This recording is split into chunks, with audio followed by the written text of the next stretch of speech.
ஆண்டவராகிய இயேசு கிறிஸ்துவின் நாமத்தினாலே இந்த குழந்தை பாக்கியத்திற்காக ஒரு 7 நாட்கள் ஜெபத்தினுடைய இந்த முதல் நாள் இந்த நிகழ்ச்சியிலே திருச்சபையிலையும் இன்னும் ஆன்லைன்லையும் கலந்திருக்கிற உங்கள் அனைவரையும் நான் வாழ்த்தி நான் வரவேற்கிறேன்.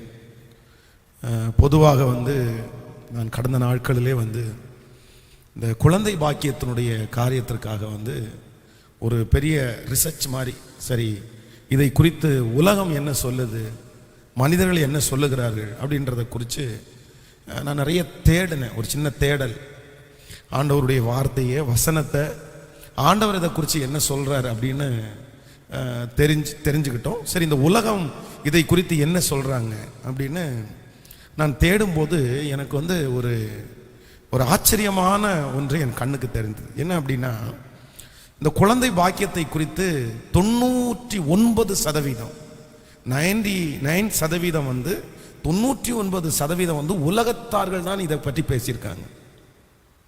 அப்படின்னா ஆண்டவரை அறியாத, ஆண்டவரை பற்றி தெரியாத, இந்த ராசி பலன்களை நம்புகிற, அப்புறம் அந்த ஜாதி நம்புகிற, அப்படி உலகத்திலே இருக்கிற காரியத்தை இல்லைன்றால் நம்ம அந்த மாற்று கருத்தாய் யோசிக்கிற அந்த நபர்கள் தான் அதிகமாக இந்த குழந்தை பாக்கியத்தை பற்றி சொல்லியிருக்கிறாங்க. அப்போ நான் இதில் 2 விஷயத்தை கற்றுக்கொண்டேன். ஒன்று இது ஆண்டவருடைய பிள்ளைகள் சொல்லுகிறதற்கு தேவை இல்லை என்றும் கொஞ்சம் இருந்திருக்கலாம். அப்படின்னா நமக்கு ஆண்டவரை அறிந்த, ஆண்டவரோட வாழ்கிற நிறைய பேருக்கு ஆண்டவர் அந்த பாக்கியத்தை கொடுத்ததுனால ஒருவேளை அப்படி சொல்ல வேண்டிய அவசியம் வந்திருக்காது அப்படின்னும் நான் யோசித்தேன். ஒருவேளை உலகத்திலே இருக்கிற ஆண்டவரை அறியாத நிறைய பேருடைய வாழ்க்கையில் இது ஒருவேளை தடைபட்டிருக்கலாம், அதனால இது சொல்ல வேண்டிய அவசியம் இல்லாமல் கூட இருந்திருக்கலாம் அப்படின்னு நான் நினச்சேன். இன்னொன்று இதை இல்லை, இத்தனை 1000 பேர் உலகத்திலே இருக்கிற மனிதர்கள் இந்த குழந்தை பாக்கியத்தை குறித்து பேசும்போது ஏன் நம்ம ஆண்டவருடைய பிள்ளைகள் அதை பேசலை? இல்லை அப்படின்னா கண்டிப்பாக நம்ம இதை செய்யணும், நம்ம இது ஒரு ஊழியமாக நம்ம பண்ணணும், இது ஆண்டவர் வேதத்தில் இதுக்கு ஏன் காரணம், எதனால இப்படி இருக்குது, நம்ம இதை பெற்றுக்கொள்வதற்கு என்ன செய்யணும் அப்படின்றதை குறித்து பேசணும் அப்படின்ற ஒரு ஆர்வம் என்னுடைய இருதயத்துக்குள்ளே ஆண்டவர் வைத்தார். ஆனால் நான் என்ன நம்புகிறேன் அப்படின்னு சொன்னால், கண்டிப்பாக அது ஆண்டவருடைய ஒரு பெரிய நடத்துதல் என்று நான் நம்புகிறேன். அப்போது இன்றைக்கு தான் இந்த ப்ரேயரை நம்ம ஆரம்பிக்கிறோம். நம்ம ஞாயிற்றுக்கிழமை ஆராதனை. ஆனால் எதேர்ச்சியாக ஞாயிற்றுக்கிழமை ஆராதனையிலே இந்த குழந்தை பிரதிஷ்டைக்காக முன்னாடியெல்லாம் பெருசாக யாரும் கேட்கல. பொதுவாக ஒரு மாதத்திற்கு இல்லை 2 மாதத்திற்கு ஒரு டைம் தான் இந்த குழந்தை பிரதிஷ்டை நடக்கும். ஆனால் திடீர்னு ஒரு 2 குடும்பங்கள் ஃபோன் பண்ணி, எங்கள் 2 பேருமே இந்த குழந்தைய இந்த வாரம் எங்கள் ஆலயத்தில் பிரதிஷ்டை பண்ண முடியுமா? அப்போ ஒருத்தவங்க வெளியூரில் இருந்தாங்க, அவங்க எனக்கு இட நாளில் பிரதிஷ்டை பண்ணால் கூட பரவாயில்லன்னு சொன்னவங்க, இல்லை சண்டையே கொஞ்சம் எங்களுக்கு பண்ணி கொடுத்துருங்க அப்படின்னு சொன்னாங்க. அப்போ நான் என்ன நம்பினேன் அப்படின்னா, அதை ஒரு அடையாளமாக எடுத்தேன். ஸோ ஆண்டவர் கண்டிப்பாக நம்ம எல்லாருக்கும் அந்த அற்புதத்தை செய்ய போகிறாரு, அதற்கு அடையாளமாகத்தான் இந்த குழந்தை பிரதிஷ்டை நடந்திருக்குது அப்படின்னு நான் நம்புகிறேன்.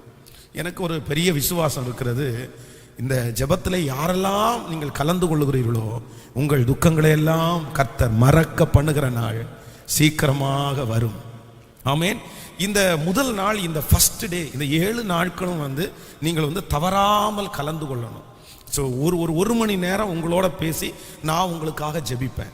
ஆனால் நீங்கள் என்ன பண்ணணும்னா, இந்த 7 நாட்களும் முடிந்தால் சரீரத்தில் பலன் இருந்தால் நீங்கள் முழுவதுமாக ஃபாஸ்டிங் போட முடிஞ்சால் போடுங்க, ஒன்றும் தப்பு இல்லை.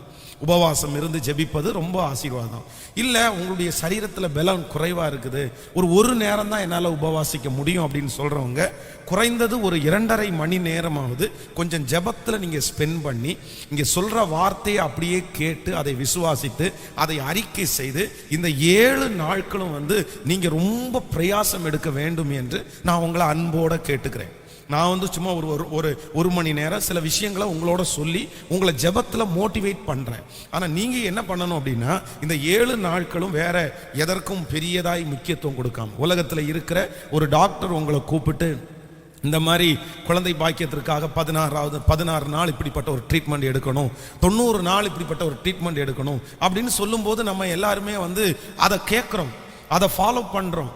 டேப்லெட் சாப்பிட்டீங்களா, இந்த காரியத்தெல்லாம் பண்ணீங்களா அப்படின்னு நம்ம கேட்குறோம். அப்போ நான் என்ன நம்புறேன் அப்படின்னு சொன்னால், ஆண்டவருக்கும் நீங்கள் முக்கியத்துவம் கொடுக்கணும், ஆண்டவருடைய வார்த்தைக்கு நீங்க முக்கியத்துவம் கொடுக்கணும். வேதம் சொல்லுகிறது, என்னை கனப்படுத்துகிறவனை நானும் கனப்படுத்துவேன். அப்ப இந்த 7 நாட்கள் வெறும் பாஸ்டர் உங்களுக்காக ஜெபம் பண்ணா போதாது, பாஸ்டர்மா உங்களுக்காக ஜெபம் பண்ணா போதாது, அந்த ஜெப டீம் உங்களுக்காக ஜெபம் பண்ணா போதாது. நீங்க அதற்காக ஜெபித்து, இதுவரைக்கும் நீங்க எத்தனையோ நாட்கள் ஜெபித்திருப்பீர்கள். ஆனா இந்த 7 நாட்களும் உங்களுக்கு ஒரு பெரிய ஜெப சப்போர்ட் உங்களுக்கு கிடைக்குது. அப்போ உங்களுக்காக நிறைய பேர் ஸ்தோத்திரம் பண்றாங்க. அப்ப அதோடு சேர்ந்து நீங்க ஜெபிக்கும் போது கண்டிப்பாக அந்த ஜெபம் கர்த்தர் சமூகத்திலே ஏறெடுக்கப்படும். ஆண்டவர் ஒரு பெரிய பலனை ஆண்டவர் உங்களுக்கு தருவார். ஆமென் சொல்லுங்கள். ஸோ உங்களுடைய பெயர்களை, இன்னும் கணவன் மனைவியினுடைய பெயர்களை எழுதி கொடுக்காதவங்க, நீங்கள் எழுதி இங்கே இருக்கிற அந்த ஜெப குறிப்பு பெட்டியில் நீங்கள் போடுங்க. ஆன்லைனில் வாட்ச் பண்ணுறவங்க உங்களுக்கு அதற்கென்று ஒரு நம்பர் கொடுத்துருக்குது. அந்த நம்பரில் மட்டும் ஃபோன் மூலமாகவோ வாட்ஸ்அப் மூலமாகவோ நீங்கள் தெரியப்படுத்துங்கள். ஒரு ஜெப டீமே உங்களுக்காக ஜெபிக்கிறதுக்காக ஆயத்தமாக இருக்கிறோம். நானும் அப்படித்தான் அந்த மொபைலில் இருக்கிற அந்த கான்டாக்ட்ஸ் எல்லாம் பார்த்து நானும் உங்களுக்காக டைம் கிடைக்கும் போதெல்லாம் நான் ஸ்தோத்திரம் பண்ணுறேன். அதனால் ஆண்டவர் நிச்சயம் அந்த அற்புதத்தை நமக்கு செய்வார். ஆமென் சொல்லுங்கள். சோ இன்னைக்கு ஃபர்ஸ்ட் டே, முதல் நாள், நான் கர்த்தருடைய சமூகத்திலே நான் ஜெபத்தோடு இந்த வார்த்தைக்காக எதிர்பார்த்துட்டு இருக்கும்போது, ஆண்டவரே நீர் என்ன சொல்லுகிறீர், இந்த குழந்தை பாக்கியத்தை குறித்து உம்முடைய பதில் என்ன அப்படின்னு சொல்லும்போது, ஆண்டவர் என்னுடைய இருதயத்திலே ஒரு வசனத்தை ஞாபகப்படுத்தினார். 127ஆம் சங்கீதம் 4வது வசனத்தை நம்ம வாசிக்க போகிறோம். 127வது சங்கீதத்தை எடுத்துக்கொள்ளுங்கள். 127ஆம் சங்கீதம் 4வது வசனத்தை நம்ம சேர்ந்து வாசிக்கலாமா? 127வது சங்கீதத்திலே 4வது, இதோ பிள்ளைகள் கர்த்தரால் வரும் சுதந்திரம், கர்ப்பத்தின் கனி அவரால் கிடைக்கும் பலன். இதோ பிள்ளைகள் கர்த்தரால் வரும் சுதந்திரம், கர்ப்பத்தின் கனி அவரால் கிடைக்கும் பலன். அப்போ வேதம் என்ன சொல்லுதுன்னா, ஆண்டவர் என்ன சொல்லுகிறார் என்றால், ஒரு பிள்ளை செல்வம் என்கிறது, ஒரு பிள்ளை என்கிறது அது கர்த்தரால் உண்டாகிற சுதந்திரம். கர்ப்பத்தின் கனி அவரால் கிடைக்கிற ஒரு மிகப்பெரிய பலன். அப்படின்னா உங்களுடைய திருமணத்திற்கு நிறைய பேர் வந்திருப்பார்கள், நிறைய பேர் உங்களை ஆசீர்வதித்திருப்பார்கள், நிறைய பேர் உங்களுக்கு நிறைய பரிசுகளை கொடுத்திருப்பார்கள். ஆனா நான் என்ன நம்புறேன் அப்படின்னா, ஒரு திருமணத்தை, கணவன் மனைவியினுடைய திருமணத்தை அங்கீகரிச்சு ஆண்டவரே அவர்களுக்கு ஒரு பரிசை கொடுக்கிறாரு. அந்த பரிசு தான் நான் சொல்றேன் இந்த குழந்தை பாக்கியம் அப்படின்னு நான் நம்புறேன். உலகத்தில் இருக்கிற நபர்கள் நிறைய பேருக்கு கல்யாணமான உடனேயே அந்த 1 மாதத்திலேயே அவங்க கர்ப்பம் தரிக்கிறாங்க. 1 வருஷத்திலேயே சிலருக்கு பிள்ளை பிறக்கிறது, 2 வருஷத்துல பிள்ளை பிறகுது. சீக்கிரமா நிறைய பேருக்கு குழந்தைகள் கிடைக்கிறதுனால அந்த குழந்தைகளுடைய அருமை நிறைய பேருக்கு தெரிகிறது இல்லை. ஆனா 10 வருஷம் 15 வருஷம் அப்படியே எதிர்பார்த்து இருந்து அந்த குழந்தையை கிடைக்கிறவங்களுக்கு தான் அதனுடைய அருமையே தெரியும்னு சொல்லுவாங்க.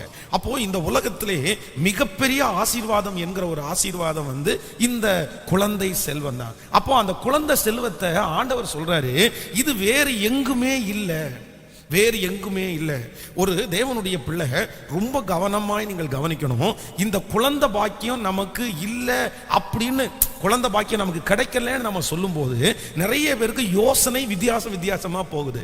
சிலர் என்ன சொல்றாங்க அப்படின்னு சொன்னா, ஐயோ எனக்கு டாக்டர்கிட்ட நான் செக் பண்ணேன், அப்போ டாக்டர்கிட்ட செக் பண்ணும்போது டாக்டர் எனக்கு ஃபால்ட் இருக்குன்னு சொல்றாரு, என் மனைவிக்கு ப்ராப்ளம் இருக்குன்னு சொல்றாரு, அவங்கள உடம்ப குறைக்க சொல்றாரு, இந்த மாதிரி அந்த சரியான அந்த அது கரெக்டாக அது ஃபார்ம் ஆகலை அப்படின்னு சொல்றாரு, அப்புறம் அந்த முட்டை அதெல்லாம் குறைவா இருக்குன்னு சொல்றாரு. இப்படி இந்த குழந்தை பாக்கியத்திற்காக எதிர்பார்த்துட்டு இருக்கிறவங்க ஆயிரக்கணக்கான காரணங்களை நிறைய பேர் சொல்றாங்க. எனக்கு அது பிரச்சனை, எனக்கு இது பிரச்சனை, நான் இங்கே போய் செக் பண்ணிட்டேன், அங்கே போய் செக் பண்ணிட்டேன். ஆனால் ஒன்றை நீங்கள் ரொம்ப கவனமாய் நீங்கள் கவனிக்கணும். எல்லாமே பிரச்சனையா இருந்தாலும் ஆண்டவர் உங்களுக்கு குழந்தை பாக்கியத்தை கொடுக்க முடியும்ன்றத நீங்க முதல்ல எல்லாருமே நம்பணும். எனக்கு தகுதி இல்லை பாஸ்டர், என் சரீரம் அந்த அளவுக்கு இல்லை, என் சரீரத்தில் இப்படிப்பட்ட ஒரு ஃபால்ட் இருக்கு அப்படின்னு எல்லாருமே கணிச்சு சொல்லிட்டாங்க அப்படின்னு ஒருவேளை இந்த ஜெபத்தில் இருக்கிற நிறைய பேரை அப்படியே வெறுமனையா அனுப்பி இருக்கலாம். அவ்வளவுதான், இனி ட்ரை பண்ணாதீங்க அப்படின்னு கூட சொல்லலாம். ஆனா உண்மையில நீங்க நம்புங்க, ஆண்டவரை பொறுத்த வரைக்கும் இது இருந்தாதான் நான் செய்வேன், இது இல்லைன்னா என்னால செய்ய முடியாது அப்படின்னெல்லாம் எதுவுமே கிடையாது. அவரால் செய்ய முடியாத அதிசயமான காரியம் என்று ஒன்று இல்லை. ஆமென். நான் ஒரு நாட்களில் ஒரு ஃபேமிலி ஒரு குழந்தையை பிரதிஷ்டை பண்ணணும்னு சொன்னாங்க. இரண்டாவது ஒரு பெண் குழந்தை பிறந்திருக்கிறது. அந்த குழந்தைக்கு அவங்க அந்த பேர் வச்சு பிரதிஷ்டை பண்ணுறதுக்காய் கொண்டு வந்தாங்க. அப்போ அவங்கள்ட்ட பேசும்போது அவங்க ஒரு அற்புதமான ஒரு சாட்சி சொன்னார்கள். திருமணமாகி 7 ஆண்டுகள் அவர்களுக்கு குழந்தையே இல்லாமல் ரொம்ப கஷ்டப்பட்டு எங்கெல்லாமோ அவர்கள் போனாங்க. அப்போது அவங்க சின்ன வயசில் அவங்க ஸ்கூல் படிக்கும்போது அவங்க அந்த கொக்கோ அப்படின்னு ஒரு விளையாட்டு விளையாடுவாங்க பாருங்களேன். ஃபர்ஸ்ட் முன்னாடி ஒவ்வொருத்தர் அதுவும் கேர்ள்ஸ் தான் அதிகமாக அந்த விளையாட்டு விளையாடுவாங்க. அப்போ அந்த விளையாட்டு விளையாடி கொண்டிருக்கும் போது சகா படிக்கிற ஒரு மாணவியினால அந்த ஓடி அந்த புல்ல அவ மேலே விழுந்து அவருடைய வயிற்று பகுதியிலே நிறைய அடிபட்டு அப்புறம் டாக்டர்கள் ஆப்ரேஷன் பண்ணணும்னு சொல்லும்போது அந்த குழந்தையை உண்டாக்குகிற ஒரு டியூப் ஒன்று இருக்குது. அப்போ அந்த டியூப்ல ஒரு பெரிய ப்ராப்ளம் ஆகி அதை ஆப்ரேஷன் பண்ணி எடுக்கணுன்ற ஒரு சூழ்நிலை வந்துருச்சாமா. வேற வழியே இல்லை, பிள்ளையே இல்லைன்னா காப்பாற்ற முடியாது, அதை எடுத்து தான் ஆகணும் ஒரு மெடிக்கல்ல அந்த மாதிரி ஆபரேஷன் பண்ணி எடுத்துட்டாங்க. 7 ஆண்டுகள் அந்த பிள்ளைக்கு குழந்தை இல்லை. அப்போ டாக்டர் இடத்துல போய் செக் பண்ணும்போது டாக்டர்கள் சொன்னாங்களாமா, இந்த மாதிரி உனக்கு சின்ன வயசுல ஆபரேஷன் நடந்திருக்குமா, உன் உயிரை காப்பாற்றுறதுக்காக இதை பண்ணியிருக்காங்க, பட் உனக்கு அது நடக்கிறதுக்கு வாய்ப்பு இல்லை, உன் மனதை தளர விடாத, நீ வேற ஏதாவது ஒன்று பண்ணு, நீ சந்தோஷமா வாழு அப்படின்னு சொல்லி அனுப்பி விட்டுருக்காங்க. ஆனா இந்த சிஸ்டர் இல்லை, என் ஆண்டவர் பெரியவர், என் ஆண்டவரால் செய்ய முடியும்னு சொல்லி அவருடைய கணவனார் வீட்டை விட்டு வேலைக்கு போகும்போது வேலைக்கு போன உடனே சாப்பிடாம போய் அவருடைய ரூமை சாத்திட்டு காலையிலிருந்து சாயந்தரம் வரைக்கும் முழங்கால் படிட்டு அழுவார்களாமா. வேதத்திலே குழந்தைகளை குறித்து ஆண்டவர் சொன்ன ஒவ்வொரு வாக்கு தத்தத்தை சொல்லி சொல்லி சொல்லி சொல்லி, ஆண்டவரே முடியும், ஆண்டவரே உங்களால முடியும், அந்த டியூப் இல்லாட்டி என்ன ஆண்டவரே, எது இல்லாட்டி என்ன ஆண்டவரே, அப்படியே கண்ணீர் விட்டு அழுது. ஒரு மிகப்பெரிய ஆச்சரியம், ஆண்டவர் நினைச்சார், முதல் ஒரு குழந்தையை கொடுத்தார். முதல் ஒரு குழந்தையை கொடுத்தது மட்டுமல்ல, இரண்டாவதும் ஆண்டவர் ஒரு குழந்தையை கொடுத்தார். அப்போ அந்த குழந்தைக்கு அவங்க பேர் வைக்கும்போது மெராக்லின் அப்படின்ற பேரை வச்சாங்க. அப்போதான் அந்த பேரு அவங்கள்ட்ட கேட்டேன், வேற இந்த பேரை ஏதாவது சூஸ் பண்றதுக்கு ஏதாவது காரணமானு கேட்கும்போது தான் அவங்க இந்த மிகப்பெரிய சாட்சி அவங்க சொன்னாங்க. அப்போ ஒன்று நினைத்துக் கொள்ளுங்கள் ஆண்டவருடைய பிள்ளைகளே, நீங்க மனசுல 1000 காரணங்களை சொல்லி வந்திருக்கலாம். உங்கள் முன்னோர்கள் 1000 காரணங்களை உங்களுக்கு சொல்லி இருக்கலாம். உங்களை பார்த்த மருத்துவர்கள் 1000 காரணங்களை உங்களுக்கு சொல்லி இருக்கலாம். உங்கள் சரீரம் 1000 காரணங்களை உங்களுக்கு சொல்லி இருக்கலாம். ஆனா நான் நம்புறேன், ஆண்டவர் நினைச்சாருன்னா உங்களுக்கு நிச்சயம் குழந்தை பாக்கியத்தை கர்த்தர் தருவார். எது இருந்தாலும் இல்லாவிட்டாலும் அற்புதம் செய்வது கர்த்தருக்கு லேசான காரியம். இத ஒரு ஆண்டவருடைய பிள்ளை ஆணித்தரமா நம்பணும் நீங்க. அப்போ இதற்கு ஏதாவது ஆதாரம் இருக்கா பாஸ்டர், பைபிள்ல ஏதாவது ஆதாரம் சொல்லி இருக்கான்னா கண்டிப்பா ஆதாரம் சொல்லி இருக்குது. என்ன ஆண்டவர் சொல்றாருன்னா, நீங்க அந்த வசனத்தை வாசிங்க, நீங்க வாசிக்கணும் அப்படின்னு நான் நம்புறேன். நீங்க வேதத்தை திறந்து நம்ம அந்த வசனத்தை வாசிக்கலாம். ரோமரின் புஸ்தகம் 4ஆம் அதிகாரத்தை எடுத்துக்கொள்ளலாமா? ரோமரின் புஸ்தகம் 4ஆம் அதிகாரத்தில் நம்ம 19வது வசனத்தை நம்ம வாசிக்க போகிறோம். ரோமருக்கு எழுதின நிருபம் 4ஆம் அதிகாரத்தில் 4ஆம் அதிகாரம் 10வது வசனத்தை சேர்ந்து வாசிக்கலாமா? 19வது வசனம், 4ஆம் அதிகாரம் 19வது வசனத்தை வாசிக்கலாம். அவன் விசுவாசத்தினாலே பலவீனமாய் இருக்கவில்லை. அவன் ஏறக்குறைய 100 வயதுள்ளவனாய் இருக்கும்போது தன் சரீரம் செத்து போனதையும் சாராளுடைய கர்ப்பம் செத்து போனதையும் எண்ணாதிருந்தான். தேவனுடைய வாக்குத்தத்தத்தை குறித்து அவன் அவிசுவாசமாய் சந்தேகப்படாமல் தேவன் எனக்கு வாக்குத்தத்தம் பண்ணினதை நிறைவேற்ற வல்லவராய் இருக்கிறார் என்று முழு நிச்சயமாய் நம்பி தேவனை மகிமைப்படுத்தி விசுவாசத்தில் வல்லவனானான். ஆகையால் அது அவனுக்கு நீதியாக எண்ணப்பட்டது. நன்றாய் கவனிங்க, எல்லாரும் கவனமா கவனிங்க. அவன் விசுவாசத்திலே பலவீனமாய் இருக்கவில்லை.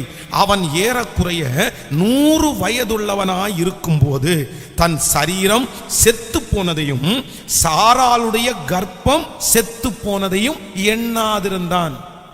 ஹலோ, கவனமா கவனிங்க. நம்ம நிறைய நேரத்தில் குழந்தை பாக்கியம் எனக்கு ஏன் கிடைக்காது அப்படின்ற நமக்கு அவிசுவாசம் ஏன் வருது அப்படின்னு சொன்னா, நம்ம நிறைய பேர் நம்முடைய சரீரத்தையும் நம்முடைய வயதையும் இல்ல நமக்கு இருக்கிற அந்த காம்ப்ளிமெண்ட், நமக்கு இருக்கிற பிரச்சனையும் பார்த்து தான் நம்ம நிறைய நேரத்தில் எனக்கு கிடைக்காதோ அப்படின்னு நம்ம நிறைய பேர் நினைக்கிறோம். ஆனா இங்க வேதம் என்ன சொல்லுது அப்படின்னா, ஆபிரகாமை குறித்து வேதம் சொல்லுது, அவன் 100 வயதுள்ளவனாய் இருந்தான். அவனுக்கு குழந்தை பாக்கியத்தை ஒரு தன்னுடைய மனைவிக்கு இல்லைன்னா ஒரு குழந்தையை பெற்றெடுக்கிறதற்கு அவனுடைய சரீரத்தில் இருக்கிற எல்லா பலனும் குறைஞ்சிருச்சு. அடுத்து சொல்லப்படுகிறது, சாராளுடைய கர்ப்பம் என்ன பண்ணிச்சாமா? செத்து போயிருச்சாமா. டாக்டர்ஸ் சொல்லும்போது சொல்றாங்க, ஒரு பெண்ணுக்கு நம்ம பொதுவாக இந்த உலகத்தில் வாழ்கிற மனிதர்கள் நம்முடைய சரீரம் ஒவ்வொன்றா வீக் ஆகும். நம்முடைய உடம்புல இருக்கிற ஒவ்வொரு பார்ட்டும் ஒவ்வொரு வயசுக்கு கொஞ்சம் கொஞ்சமா அப்படியே வீக்காகி கடைசியில் 90, 95, 80 அப்படி நம்ம மறிக்கிறோம். ஆனா ஒரு பெண்ணுடைய வாழ்க்கையில எப்ப ஃபர்ஸ்ட் அவங்க சரீரத்துல எது அவங்கள மரணம் அடையும், எது செத்து போகும் அப்படின்னா கர்ப்பம்தான். அதான் பெண்களுடைய வழிபாடெல்லாம் பார்த்தீங்க அப்படின்னா, அந்த குறிப்பிட்ட வயசுக்கு மேலே அவர்களுக்கு அந்த பிரச்சனை இருக்காது. அது வரைக்கும் தான் அந்த பிரச்சனை, அது வரைக்கும் அதோட அவங்களுக்கு அந்த வழிபாடுகள் ஸ்டாப் ஆகும். ஸ்டாப் ஆகும்போது தான் அவங்க ரொம்ப கவனமாக இருப்பாங்க, நிறைய பேர் ட்ரீட்மெண்ட் எடுப்பாங்க. அப்போ ஃபர்ஸ்ட் ஒரு சகோதரியினுடைய சரீரத்தில் கெட்டு போறது இல்லைன்னா ஃபர்ஸ்ட் அடைக்கப்படுவது அந்த கர்ப்பம் தான். இங்க வேதம் சொல்லுகிறது, சாராளுடைய கர்ப்பம் செத்து போயிருச்சு, ஆபிரகாம் வயது சென்று முதியவரானார். இப்போ உலக ரீதியா நம்ம பார்த்தோம் அப்படின்னா 2 பேருக்கும் குழந்தை பாக்கியத்தை பெற்றெடுக்கிறதுக்கு அவங்களுடைய சரீரம் ஒர்த்தானது சொல்லுங்க, ஒர்த்தானது இல்லை. 2 பேருக்குமே பிரச்சனை. அதுவும் உங்களுக்கும் எனக்கும் நமக்கு டாக்டர்கள் சொல்ற அந்த வார்த்தை ட்ரை பண்ணலான்னு வாங்க. ஆனா இவங்களுக்கு அந்த வார்த்தையை என்ன பண்ண முடியாது, சொல்லவே முடியாது. உங்களுக்கு என்ன ட்ரை பண்ண முடியும்? ட்ரை பண்ணவே முடியாதுங்க. ஃபினிஷ்டுங்க, முடிஞ்சிச்சுங்க, இனி வராதிங்க, காசை வேஸ்ட் பண்ணாதீங்க. ஸோ அப்போ 2 பேருக்குமே பலவீனம், 2 பேருக்குமே நடக்காதுன்ற முடிவு பண்ணியாச்சு. ஆனாலும் வேதம் சொல்லுகிறது, ஆபிரகாம் என்ன பண்ணானாமா, ஆண்டவருடைய வாக்கு தத்தத்தை விசுவாசித்தான். அப்போ இப்ப நீங்க சொல்லுங்க, இந்த ஜெபத்துல இருக்கிற இந்த சத்தத்தை கேட்கிற நீங்க யாராவது ஒரு நெகட்டிவோட இந்த இடத்துல வந்திருக்கலாம். எனக்கு இந்த பலவீனம் போச்சுன்னா நல்லா இருக்கும், இந்த மாதிரி காம்ப்ளிமெண்ட் இருக்குது, இந்த மாதிரி பிரச்சனை இருக்குது, அவ்வளவுதான். என் சரீரத்துல என் கணவனாருடைய சரீரம் வீக்கு, என் மனைவியினுடைய சரீரம் வீக்கு.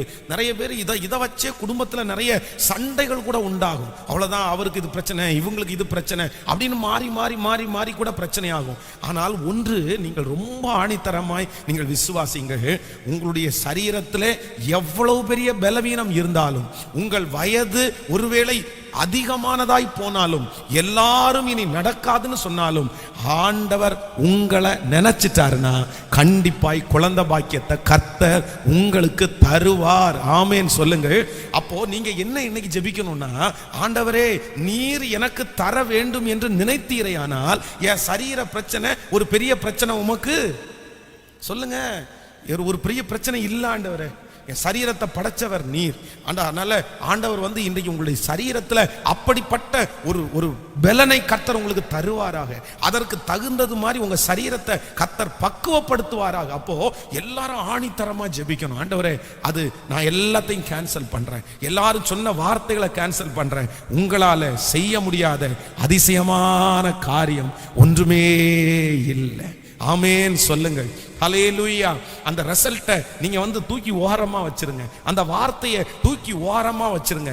என் கர்த்தர் நினைத்தால் அதை செய்து முடிக்க அவர் வல்லவராய் இருக்கிறார்.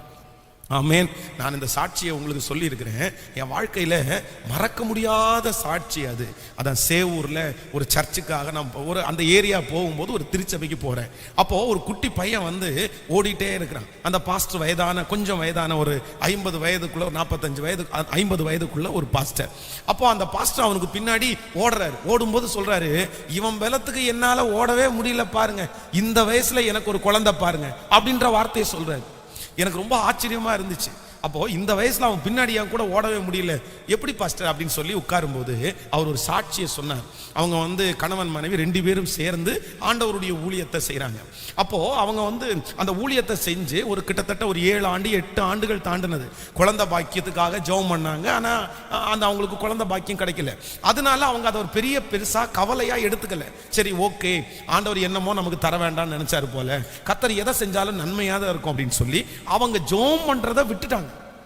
ஆனா அந்த சேவூர் பக்கத்துல எல்லாம் பாத்தீங்கன்னா அது ரொம்ப கிராமமான இடம். பாருங்களேன், அங்க இருக்கிற வயசான பாட்டிமாருங்க டெய்லி சர்ச்சுக்கு வந்து ஜெபம் பண்ற பழக்கம் இருக்குமாமா. இவங்க ஜெபம் பண்றதை நிறுத்தினாலும் இந்த பாட்டிமாரு ஜெபம் பண்றதை நிறுத்தவே இல்லையாமா. டெய்லி ஆலயத்துக்கு வந்து, ஆண்டவரே எங்க பாஸ்டருக்கு ஒரு குழந்தை வேணும், எங்க பாஸ்டர் அம்மாவுக்கு ஒரு குழந்தை கொடுத்துருங்க ஆண்டவரே அப்படின்னு கண்ணீர் விட்டு அழுவாங்களாமா. சில நேரத்தில் பாஸ்டர் அம்மா அந்த பக்கத்துல போகும்போது, இன்னும் இந்த பாட்டிங்க ஜெபம் பண்ணிட்டு இருக்காங்க, என்ன ஆண்டவரே இவங்க வந்து கிடைக்காதுன்னு நினைச்சு அதுக்கப்புறம் அவங்க அக்காவுடைய பிள்ளைய எடுத்து அந்த பிள்ளைய நான் வளர்த்துறேன்னு சொல்லி அந்த பிள்ளைய வளர்த்து அந்த பிள்ளைய படிக்க வச்சுட்டு இருக்காங்க. நாட்கள் அவங்க வந்து அதை நினைக்கவும் இல்லை, அதை குறித்து கவலைப்படவும் இல்லை. இது நடந்த சம்பவம் நினைங்க. அப்போ ஒரு திடீர்னா அவங்களுக்கு பயங்கரமான வயிற்று வலி. அப்போ அந்த வயிற்று வலிக்கு வந்து இதெல்லாம் நிறைய ட்ரீட்மெண்ட் எல்லாம் பண்ணுவாங்கல்ல. ஸோ நமக்கு சூடாயிடுச்சு போலன்னு நினச்சி அந்த மாதிரி ஒரு ட்ரீட்மெண்ட் பண்ணாங்க. அதில் அவங்களுக்கு சரியாகலை. அதுக்கப்புறம் கேஸ்ட்ரிக் ப்ராப்ளம் அப்படின்னு சொல்லி அவங்க படுத்து வீட்டில் வேலை செய்கிற அந்த பாப்பாவை அவங்க முதுகு மேலே நடக்க சொன்னாங்களாம், உடம்பு மேலே. அப்பவும் நடந்தாங்க, அப்பவும் சரியாகலையாமா. அப்புறம் வந்து கடைக்கு போய் வந்து எனக்கு வயிற்று வலியாக இருக்குன்னு மாத்திரையை வாங்கி போட்டு மாத்திரையை சாப்பிட்டாங்க, அப்பவும் சரியாகலையாமா. அதுக்கப்புறம் சரி இனி நம்ம வந்து பார்த்துருக்கான ஒரு டாக்டரை கன்சல்ட் பண்ணுவோம்னு சொல்லி ஒரு டாக்டரை போய் பார்த்துருக்காங்க. டாக்டர் வந்து உங்களுக்கு அவ்வளோ பெயினாக இருக்குன்னா நம்ம வந்து ஒரு ஸ்கேன் பண்ணி பார்த்துடலாம் அப்படின்ட்டு இருக்காங்க. ஸ்கேன் பண்ணி பார்த்தா உள்ள வந்து குழந்தை இருந்திருக்காங்க. அவர் ரொம்ப சந்தோஷமா வந்து அவங்கள கையை கொடுத்து, ஐயோ உங்களுக்கு வயிற்றுக்குள்ள குழந்தை இருக்குது அப்படின்னு இவங்களுக்கு ஷாக் ஆயிடுச்சாமா. அவங்களுக்கு அந்த குழந்தை பிறக்கும் போது கிட்டத்தட்ட 47 அந்த மாதிரி 47 வயது அந்த அம்மாவுக்கு, பாஸ்டர் அம்மாவுக்கு இருக்கும்னு நினைக்கிறேன். ரொம்ப லேட்டா. அப்போ நான் நம்புறேன் அவங்களே மறந்துட்டாங்க, அவங்களே இனி நடக்காதுன்னு நினைச்சிட்டாங்க. ஆனா அந்த வயதான அம்மாங்களுடைய ஜெபத்தை கேட்டு ஆண்டவர் ஒரு குழந்தை பாக்கியத்தை கொடுக்க முடியுமானால் இந்த ஜெபத்துல இருக்கிற நமக்கு ஏன் கர்த்தரால செய்ய முடியாது? ஏன் கர்த்தரால செய்ய முடியாது? சத்தமா ஆமேன் சொல்லுங்க. நமக்கு ஆண்டவரால செய்ய முடியுமா? அதனால இன்றைக்கு உங்களிடத்திலே இருக்கிற அவ்விசுவாசத்தை எடுத்து போடுங்க, அவ்விசுவாசத்தை தூக்கி போடுங்க. ஆண்டவர் நினைச்சாருன்னா என் உடம்புல எந்த பலவீனம் இருந்தாலும் பிரச்சனை கிடையாது. ஆமேன் சொல்லுங்கள். நம்முடைய ஆண்டவரை விட பெரியவர் ஒருவரும் இல்லை. அவரை விட பெரியவர் யார் இருக்கிறார்? அவர் அனைத்தையும் செய்ய முடியும். அவர் ஆற்றல் மிக்க தெய்வம் அவர். ஆமேன் சொல்லுவோம். அப்ப இன்னைக்கு ஃபர்ஸ்ட் டே நம்ம எல்லாரும் என்ன சொல்லணும்னா, ஆண்டவரே உங்களால எனக்கு ஒரு குழந்தையை கொடுக்கிறதற்கு முடியும் என்று நான் நம்புகிறேன் ஆண்டவரே. ஆமேன் சொல்லுங்கள். நான் என்ன எதிர்மறையான வார்த்தையை சொன்னாலும், யார் என்ன சொன்னாலும் எல்லாத்தையும் இன்னைக்கு நான் மறக்கிறேன் ஆண்டவரே, எல்லாத்தையும் இன்னைக்கு தூக்கி போடுறேன் ஆண்டவரே. நான் உங்களை விசுவாசிக்கிறேன், நான் உங்களை நம்புறேன். எனக்கு நீர் கொடுப்பீர், எனக்கு சொன்னதை செய்யும் அளவும் நீர் என்னை கைவிடவே மாட்டீர். கையை எல்லாரும் அப்படியே உயர்த்தி சத்தமாய் சொல்லுவோம், ஆண்டவரே நான் உம்மை நம்புகிறேன் என்று சொல்லுங்கள். ஸ்தோத்திரம். சத்தத்தை உயர்த்தி சொல்லுவோம், ஆண்டவரே நான் உம்மை நம்புகிறேன். முழு பலத்தோடு சொல்லுங்க, ஹல்லேலூயா. அப்பா உமக்கு ஒரு பெரிய பொருட்டு அல்ல. ஹல்லேலூயா. நீங்க நினைச்சீங்கன்னா ஆண்டவரே எதுவுமே தடை செய்ய முடியாது. ஹல்லேலூயா. எந்த காரணமும் இல்லை. ஆமேன். உமக்கு எனக்கு அற்புதம் செய்வது உமக்கு லேசான காரியம். எனக்கு அற்புதம் செய்வது உங்களுக்கு லேசான காரியம். என் தேவனுக்கு லேசான காரியம். ஆமேன் சொல்லுங்கள். ஸோ ஃபர்ஸ்ட் டே நீங்க இந்த முதல் நாளில் நீங்க இன்னைக்கு அடுத்த நாள் திரும்ப அந்த ஜெபத்திற்கு வர்றதுக்குள்ள நீங்க ஆண்டவரிடத்துல ஜெபிக்கணும். எப்படி நீங்க ஜெபிக்கணும்னா, ஆண்டவரே எனக்கு ஒரு குழந்தையை கொடுப்பது உமக்கு ஒரு பெரிய விஷயம். இல்லப்பா இல்லப்பா, எல்லா ரிசல்ட்டையும் நான் தூக்கி போடுறேன்ப்பா, நீர் பெரியவர், நான் உங்களை நம்புறேன், நான் உங்களை விசுவாசிக்கிறேன், உங்களால எதையும் செய்ய முடியும். ஆமென் சொல்லுங்கள். எதையும் செய்ய முடியும். உங்களால் செய்யக்கூடாத அதிசயமான காரியம் ஒன்று உண்டோ அப்படின்னு ஆண்டவரிடத்துல கேட்கணும். அப்போ நீங்க ஒரு நாள் முழுக்க இதுக்காக நீங்க ஜெபிக்கணும். ரெண்டாவது இன்னொரு வசனத்தையும் கூட ஆண்டவர் எனக்கு ஞாபகப்படுத்தினார். நீங்கள் யாத்திராகமம் 1ஆம் அதிகாரத்தை எடுத்துக்கொள்ளுங்கள்.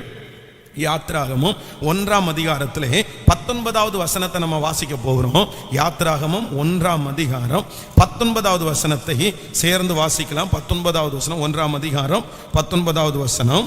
17 இருந்து கூட வாசிக்கலாம். மருத்துவச்சிகளோ தேவனுக்கு பயந்ததினால் எகிப்தின் ராஜா தங்களுக்கு இட்ட கட்டளையின்படியெல்லாம் செய்யாமல் ஆண் பிள்ளைகளை உயிரோடே காப்பாற்றினார்கள்.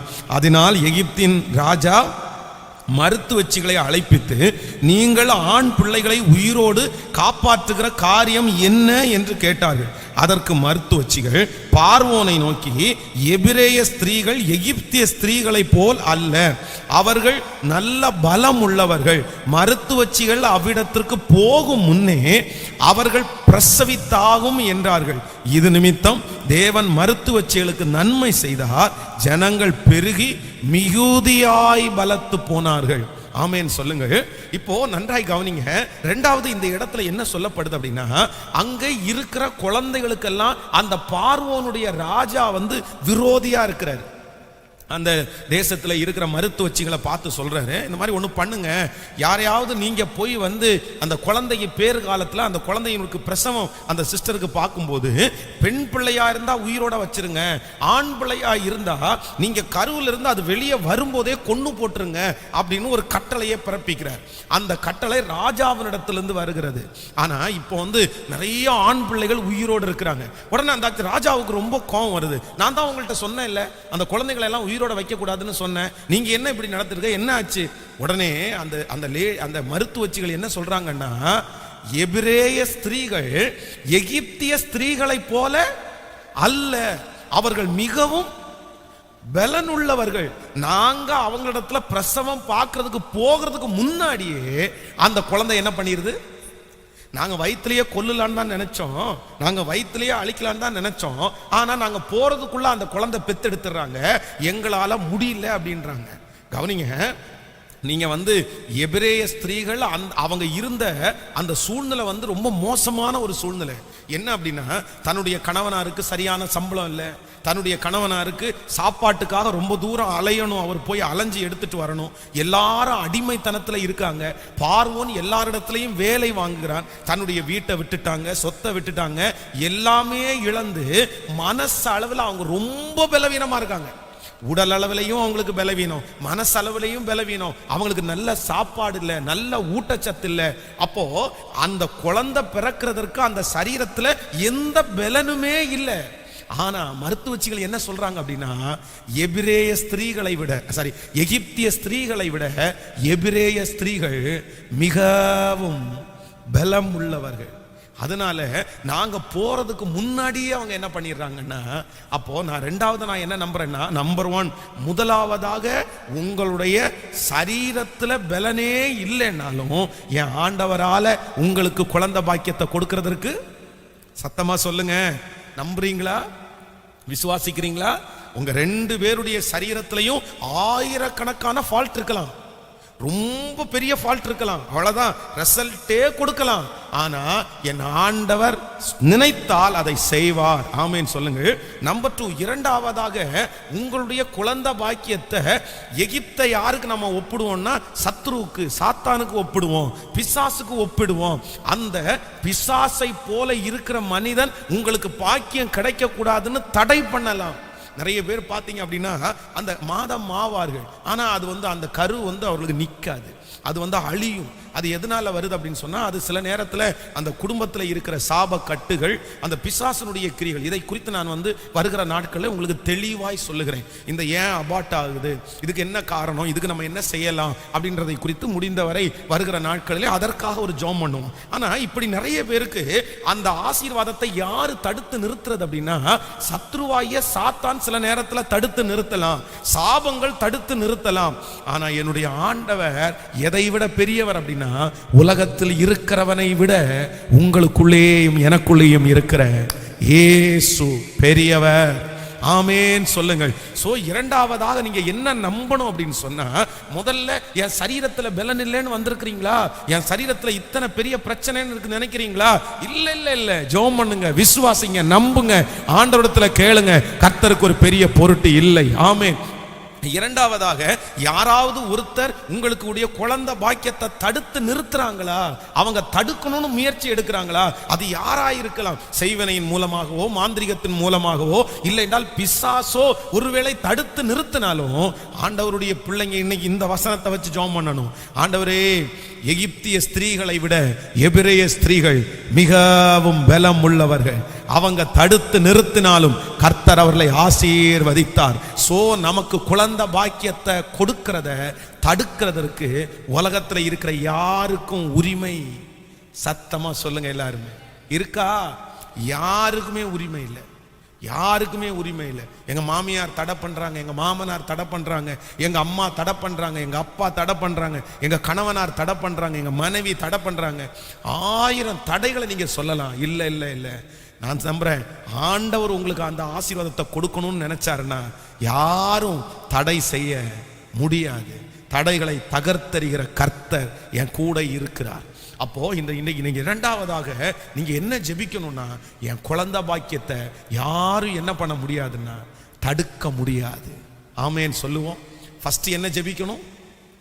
எனக்கு பலனே இல்லைன்னாலும், எனக்கு 1000 பிரச்சனை இருந்தாலும், எனக்கு கற்பத்தின் கனியை கர்த்தர் கொடுக்கிறதற்கு முடியும் அப்படின்னு ஜெபிக்கணும். ரெண்டாவது எப்படி ஜெபிக்கணும்னா, எனக்கு யார் தடை செய்தாலும் அந்த தடைகளை முறித்து போடுகிற இயேசு எனக்காக யாவையும் செய்து முடிப்பார்.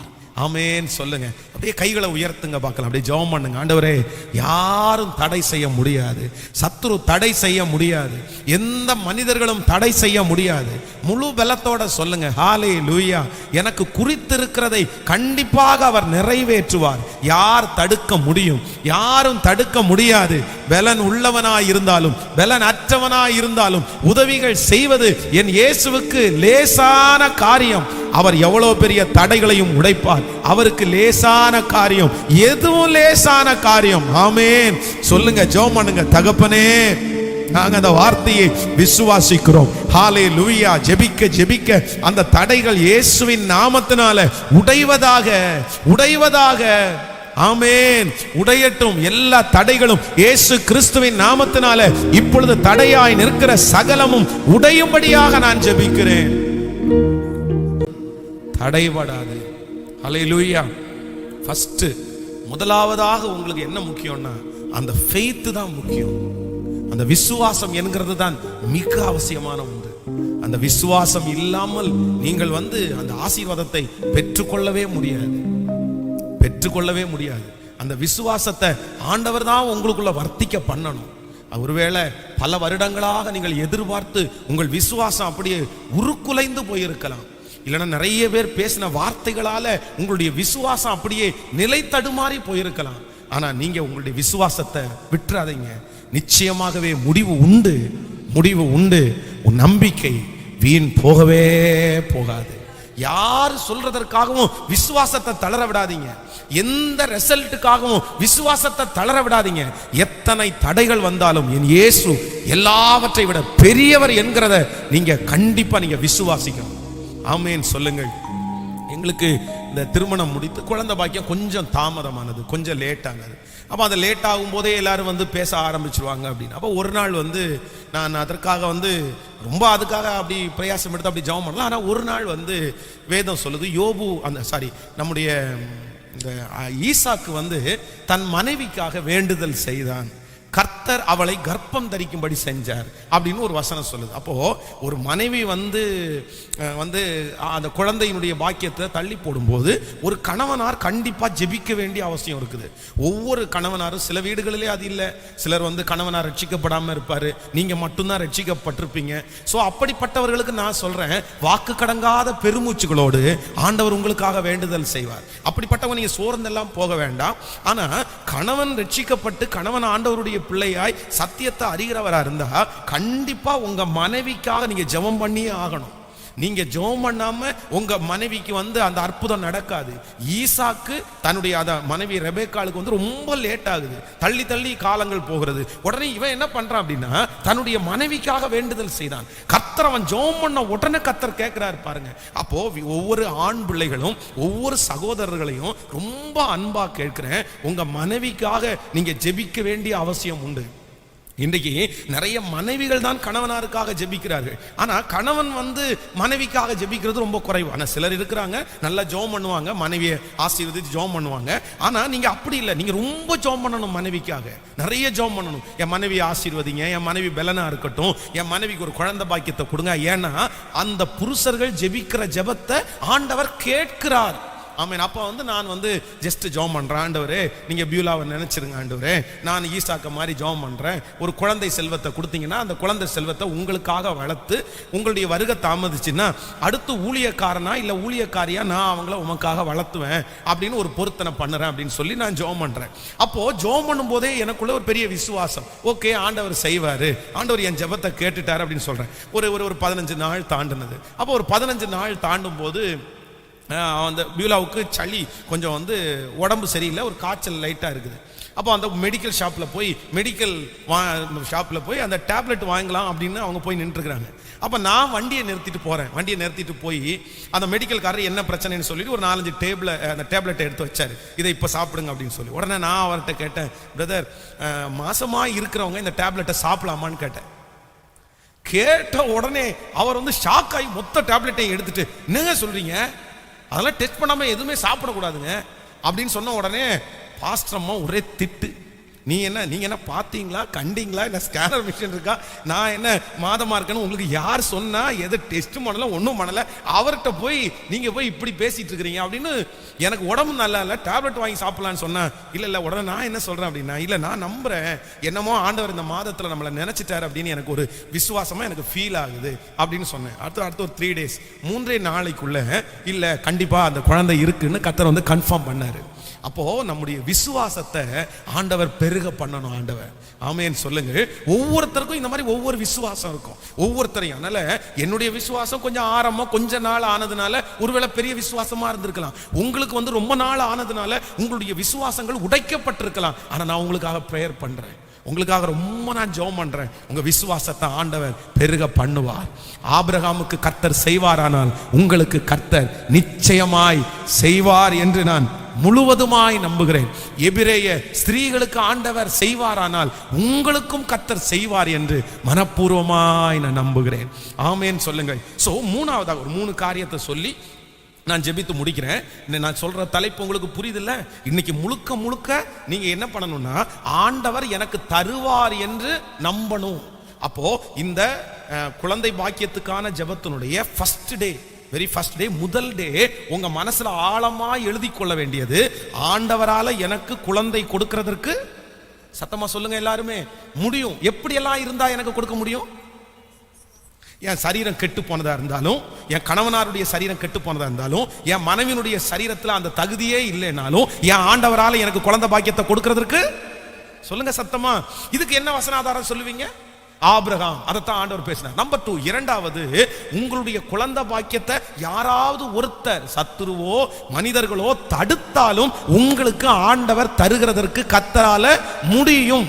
ஆமென் சொல்லுங்கள். சில வீடுகளில் பார்த்தீங்கன்னா கணவனாருக்கு விருப்பம் இருக்கும், மனைவிக்கு விருப்பம் இருக்காது. சில வீடுகளில் வந்து மனைவிக்கு விருப்பம் இருக்கும், கணவனாருக்கு விருப்பம் இருக்காது. வேண்டாம், இன்னும் கொஞ்சம் நாள் ஆகட்டும், இன்னும் கொஞ்சம் வருஷம் ஆகட்டும். அதில் வந்து ஈடுபாடு, அதில் வந்து ஒரு நம்பிக்கை இல்லைன்னா ஒரு சந்தோஷம் இருக்காது. ஆனால் உங்களை ரொம்ப அன்பா கேட்குறேன், ரொம்ப தப்பு, அது ரொம்ப தப்பு. முதலாவதாக ஒன்று தெரிஞ்சுக்கங்க, குழந்தை பாக்கியத்தை மட்டும் உங்க வாழ்க்கையில நீங்க தள்ளி போடவே கூடாது.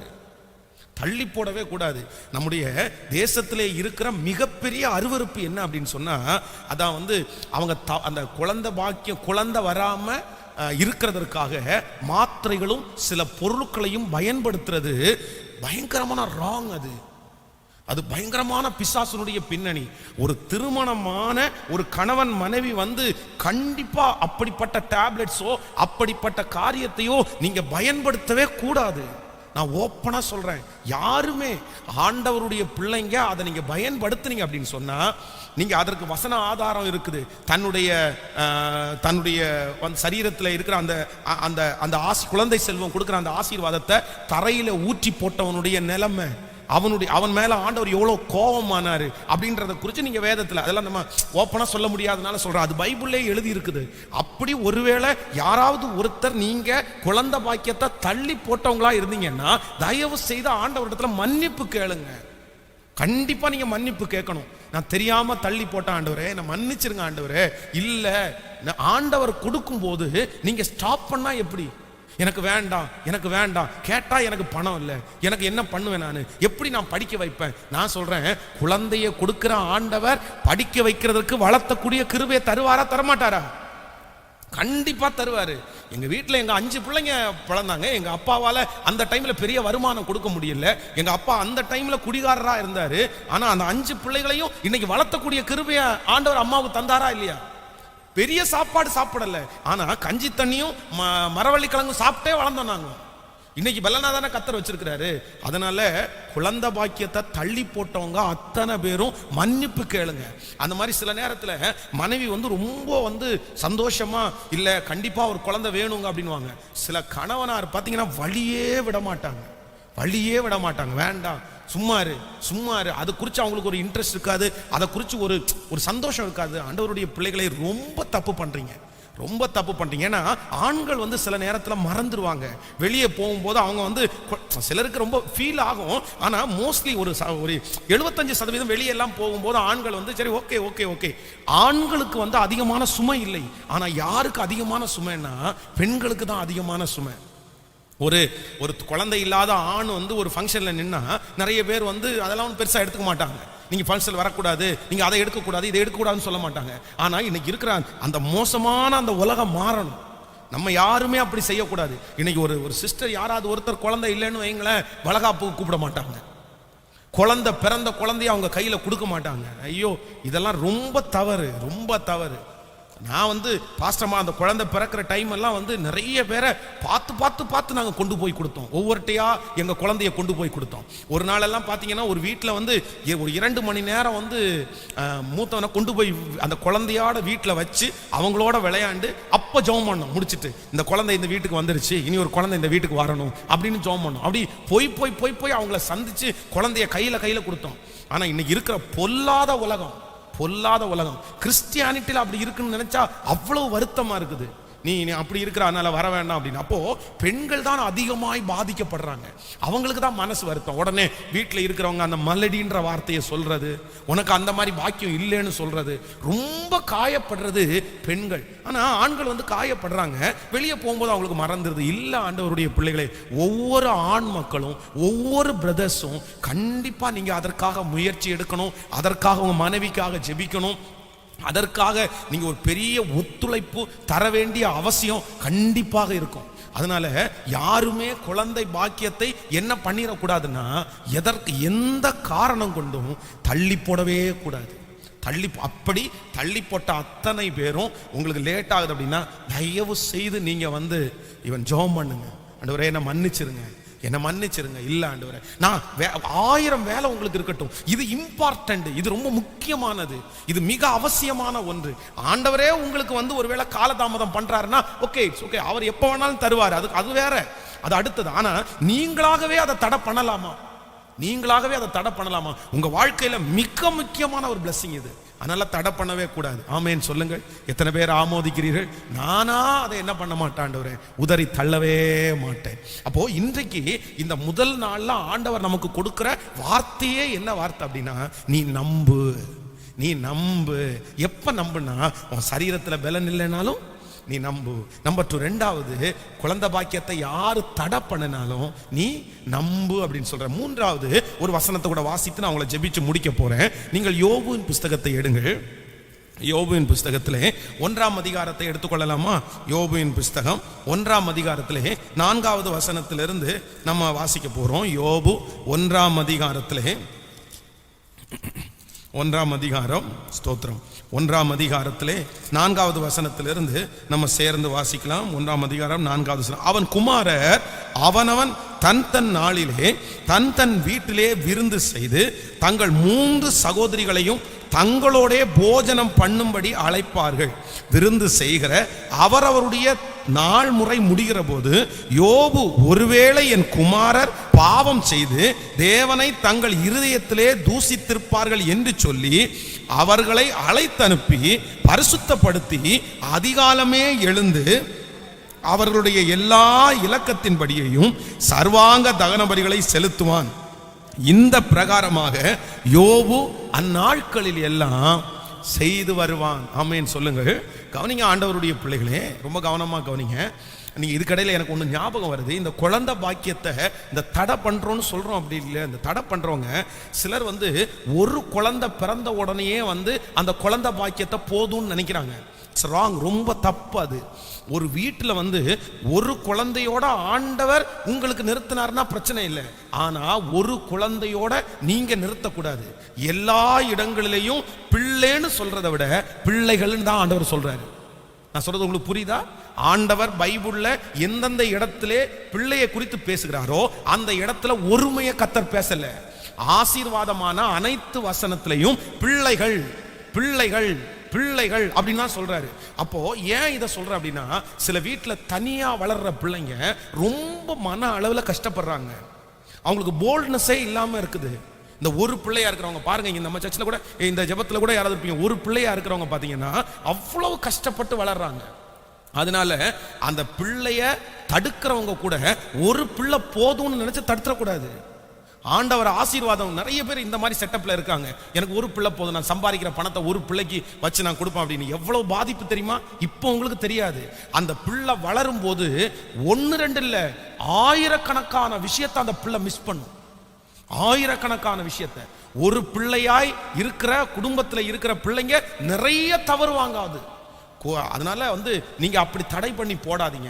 ஆண்டவர் உங்களை ஆசீர்வதிப்பார். இந்த இடத்துல மூன்றாவதாக நம்ம என்ன வாசிக்கிறோம் அப்படின்னா, யோபுவை குறித்து வாசிக்கிறோம். இந்த யோபுவுக்கு பிள்ளைகள் எல்லாம் பிறந்தார்கள். அந்த பிள்ளைகளுக்கு ஒவ்வொருத்தருக்கும் தனித்தனி வீடையே அவர் கட்டி கொடுத்துட்டாரு. அப்போ ஓரளவுக்கு அவங்க என்னன்னா பெரிய பிள்ளைங்கள் ஆயிட்டாங்க, நல்ல பெரிய பிள்ளைங்களா இருக்காங்க. திடீரென்று அவனுடைய வாழ்க்கையில் ஒரு பெரிய சோதனை வருது. இப்போ அந்த பிள்ளைங்கள் எல்லாம் மரித்து போனாங்க, எல்லா பிள்ளைகளையும் இறந்தாச்சு.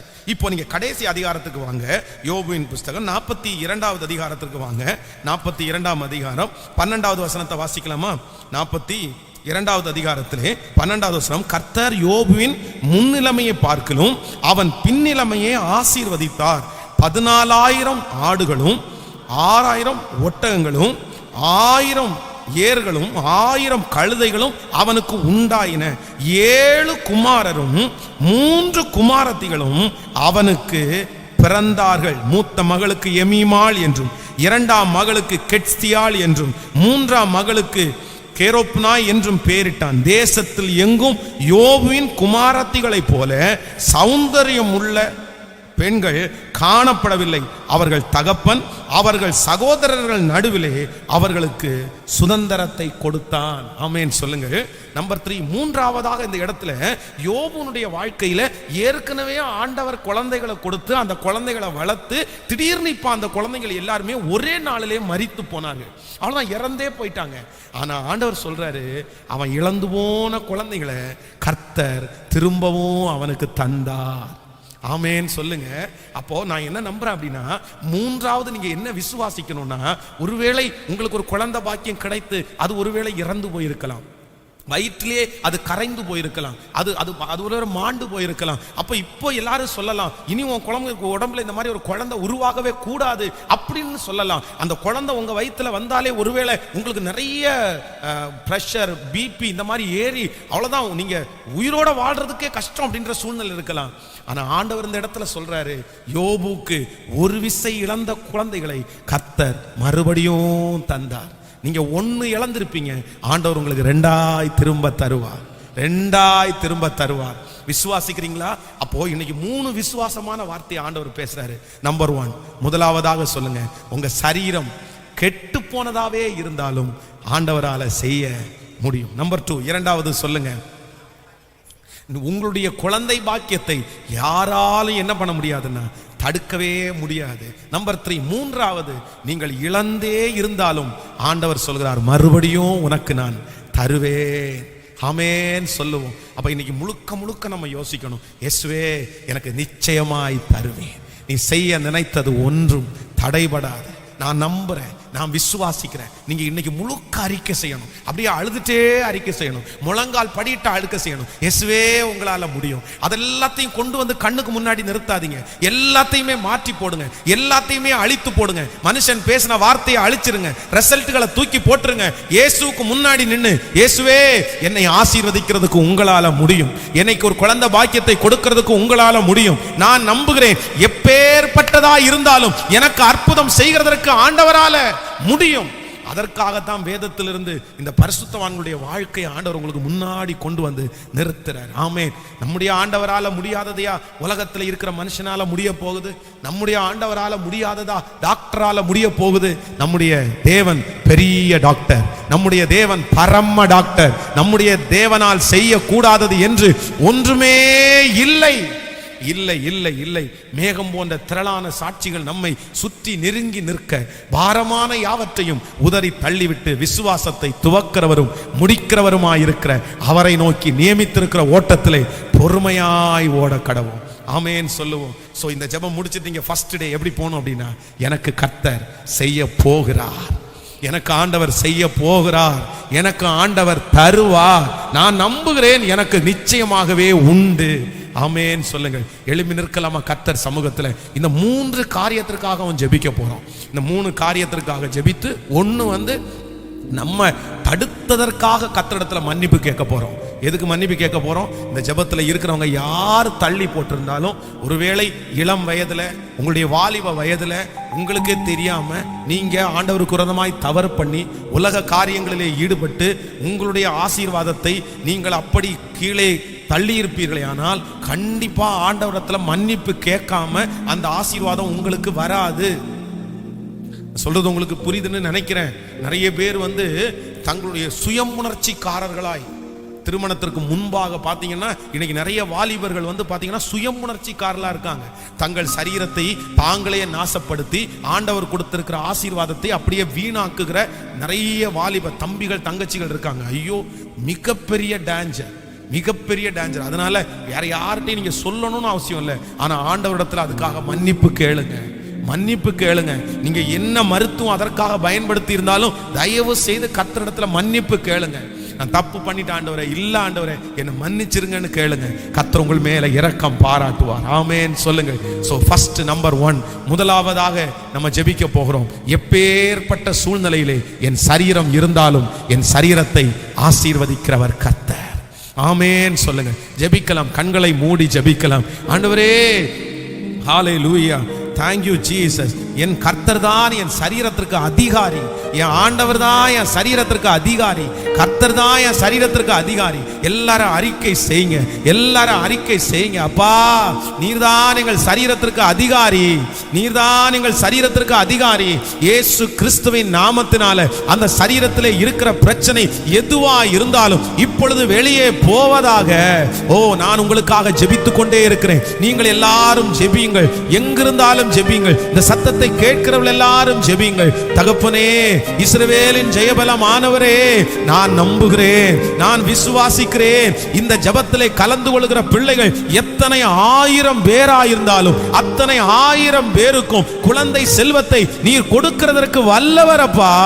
ஏனென்றால் நீர் வாக்கு கொடுத்திருக்கிறீர். பிள்ளைகள் கர்த்தரால் வரும் சுதந்திரம் அது உம்மாலே கிடைக்கிறது.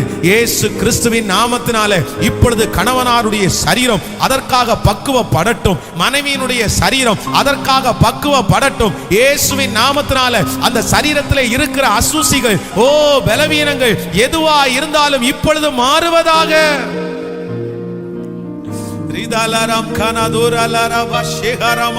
கர்த்தருடைய அக்கினி, கர்த்தருடைய அக்கினி, ஆண்டவருடைய அக்கினி, ஆண்டவருடைய மகிமை ஓ இப்பொழுது இயேசுவின் நாமத்தில் சரீரங்களிலே இறங்குவதாக, இறங்குவதாக. ஓகே, திருச்சபையில இருக்கிற மக்கள், அந்த ஜெபத்துல இருக்கிற மக்கள், குழந்தை பாக்கியம் ஏற்கனவே கிடைச்சு அந்த இன்னும் மற்றவங்களுக்காக ஜெபிக்க வந்திருக்கிறவங்க எல்லாரும் அவங்களுக்காக ஜெபிங்க. ஸ்தோத்திரம். ஊழியம் செய்கிறவர்கள் வந்து ஒரு 2 மைக்க கையில வச்சு அவர்களுக்காக நான் சொல்ற காரியத்தை ஜெபிங்க எல்லாரும். ஸ்தோத்திரம் ஸ்தோத்திரம் ஸ்தோத்திரம் ஸ்தோத்திரம், ஹல்லேலூயா ஸ்தோத்திரம். முன்னாடி அப்படியே அந்த சைடுல வந்து நின்னு அவர்களுக்காக பரிதபிங்க. கர்த்தரதை செய்யணும். ஆமென். ஆண்டவரதை நடப்பிக்கணும். ஸ்தோத்திரம் ஸ்தோத்திரம். ஜெபம் பண்ணுங்க, ஜெபம் பண்ணுங்க. எல்லாரும் சேர்ந்து பிள்ளைகளுக்காக திறப்புல நிப்போம். ஆமென். ஆலயத்திற்கு வந்திருக்கிற பிள்ளைகள் இன்னும் ஆன்லைன்ல எங்கெல்லாம் இருந்து இந்த சத்தத்தை கேட்கிறார்களோ அவங்க எல்லாருக்கும் அந்த அற்புதம் நடக்கும்படியாக ஸ்தோத்திரம் ஸ்தோத்திரம். அதை முதலாவதாக மனதிலே வைத்து, இயேசுவே அந்த சரீரங்கள் இப்பொழுது பக்குவப்படட்டும், சரீரங்கள் இப்பொழுது பக்குவப்படட்டும். இயேசுவின் நாமத்தினால அந்த சரீரத்திலே இருக்கிற பலவீனங்கள் எதுவா இருந்தாலும், ஓ ஹல்லேலூயா, இப்பொழுது கர்த்தருடைய கரம் வைக்கப்படுவதாக. இயேசுவுடைய இரத்தம் அந்த சரீரத்திலே கடந்து போவதாக. ஹல்லேலூயா ஹல்லேலூயா. அடுத்து டெஸ்ட் பண்ணும்போது அந்த ரிசல்ட்டை நம்ப முடியாத அளவிற்கு ஓ ஹல்லேலூயா. நன்றியப்பா நன்றியப்பா நன்றியப்பா. ஜெபம் பண்ணிட்டே இருங்க. நீங்களும் அப்படிதான் ஒவ்வொருத்தரும் ஜெபிங்க. ராஜா ராஜா இரக்கம் செய்யும் ஆண்டவரே. இப்பொழுது அந்த சரீரம் பலப்படட்டும், சகோதரனுடைய சரீரம் பலப்படட்டும், சகோதரனுடைய சரீரம் பலப்படட்டும். ஹல்லேலூயா. உச்சம் தலை முதல் உள்ளம் கால் வரை கர்த்தருடைய விசேஷித்த பலன்.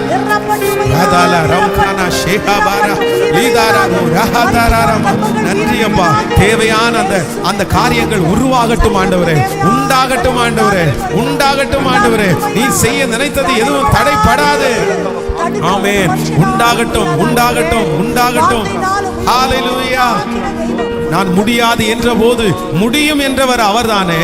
அவர் எனக்காக யாவையும் செய்து முடிப்பவர். கர்த்தர் என்னுடைய அருகிலே அவர் நிற்பார், எனக்காக அவர் வழக்காடுவார். ஸ்தோத்திரம் ஸ்தோத்திரம் ஸ்தோத்திரம். நாங்க உங்களை நம்புறோம் ஆண்டவரே. எங்கள் சரீரங்களை பலப்படுத்துவதற்காக நன்றி. என் சிஸ்டருடைய சரீரத்தை பலப்படுத்துவதற்காக நன்றி. என் பிரதருடைய சரீரத்தை பலப்படுத்துவதற்காக நன்றி அப்பா. லட்சக்கணக்கான உயிரணுக்கள் போராடி கொண்டிருக்கிறதுல ஒரு உயிர் உமக்கு போதும்பா. அந்த ஒண்ணு போதும்பா. இங்க நிக்கிற இத்தனை பேர், இந்த சத்தத்தை கேட்கிற இத்தனாயிரம் பேரு லட்சக்கணக்கான கருக்களோட போராடி அந்த ஒண்ணு ஜெயித்து எங்களை இந்த இடத்துல நிற்க பண்ண கூடுமானால் எங்க பிள்ளைகளை ஆசீர்வதிக்கிறதற்கு உமக்கு லேசான காரியம். இப்பொழுது அந்த பிள்ளைக்குரிய ஒரு கரு ஒண்ணு ரீதாலாரம் ஷேஹாரம் துலோரம் ஷௌதோரோலஹாரம் தனேராத்தலரம். நான் நம்புறேன் நான் நம்புறேன் நான் நம்புறேன் நான் நம்புறேன் நான் நம்புறேன் நான் நம்புறேன் நான் நம்புறேன் நான் நம்புறேன் நான் நம்புறேன் நான் நம்புறேன் நான் நம்புறேன். Thank you Jesus. இரண்டாவதாக நம்ம நம்புறோம், யாரு தடுத்தாலும் அது தடுக்க முடியாது. இனி உங்களுடைய குழந்தை பாக்கியத்தை சத்ரு தடுக்க முடியாது. சாபங்கள் தடுக்க முடியாது. குடும்பத்தில் இருக்கிற சூழ்நிலைகள் தடுக்க முடியாது.